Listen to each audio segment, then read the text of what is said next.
जहां सैलाब ने न सिर्फ पूरे मुल्क को बल्कि पूरी दुनिया को पाकिस्तान की हमायत में खड़ा होने पर मजबूर कर दिया और इस सैलाब ने पूरे पाकिस्तान को हिला कर रख दिया। वहीं दूसरी तरफ इस सैलाब ने पाकिस्तान में मौजूद लोगों को वहीं पर मौजूद ऐसे हीरों की भी पहचान करा दी है जो बिना किसी लालच के सिर्फ खिदमत हल्क और अपने रब को राजी और इस मुल्क की मोहब्बत में कभी इन सैलाब ज़दगान की मदद में शरीक होकर तो कभी बैरून मुल्क में बैठकर इन्हें पैसे और राशन बेचकर मदद करते हैं और इस मुश्किल की घड़ी में अपने मुल्क के लोगों के शाना बशाना खड़े होते हैं, क्योंकि हम सब जानते हैं कि कैसे पाकिस्तानी अपने मुल्क से मोहब्बत करते हैं और हर मुश्किल की घड़ी में अपने मुल्क के लिए हर चीज कुर्बान करने के लिए भी तैयार हैं। इन्हीं सब में से एक शख्स का नाम है वाजिद अली। वीडियो शुरू होने से पहले इस वीडियो को लाइक कर लें और हमारे चैनल महाशब टीवी को सब्सक्राइब कर लें और घंटी के आइकन को भी दबा दें ताकि हमारी कोई भी वीडियो आप मिस ना कर पाएं।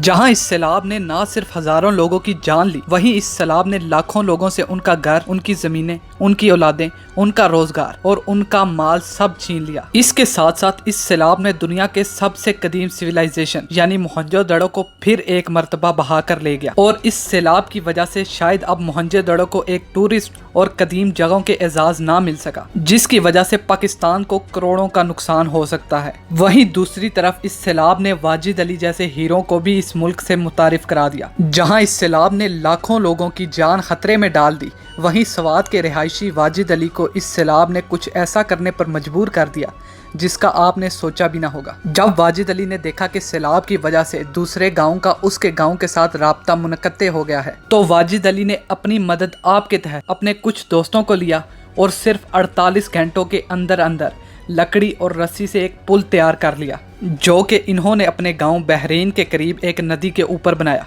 क्योंकि सैलाब की वजह से उस पार लोगों से राब्ता कट गया था। अब आप लोगों के जहन में ये सवाल जरूर आया होगा कि लकड़ी और रस्सी के इस पुल ने क्या ही मदद कर दी होगी लोगों की, मगर किसी की एक छोटी सी काविश भी अगर इंसानियत की भलाई के लिए हो तो मेरे रब को पसंद है। और इस पुल ने, जो कि सिर्फ रस्सी और लकड़ी से बनी है, जिस पर बर वक्त ज्यादा लोग नहीं गुजर सकते, उस पुल ने 1000 से ज्यादा लोगों को उस सैलाब से बचाया और उन्हें महफूज मुकामात पर पहुंचाया। इसलिए हमें वाजिद अली जैसे लोगों को सराहना चाहिए और हर उस इंसान की मदद करनी चाहिए जो इन लोगों की मदद कर रहे हैं और करना चाहते हैं, और वो कैसे भी तरीके से हो, चाहे वॉलंटियर करके और चाहे डोनेशन करके।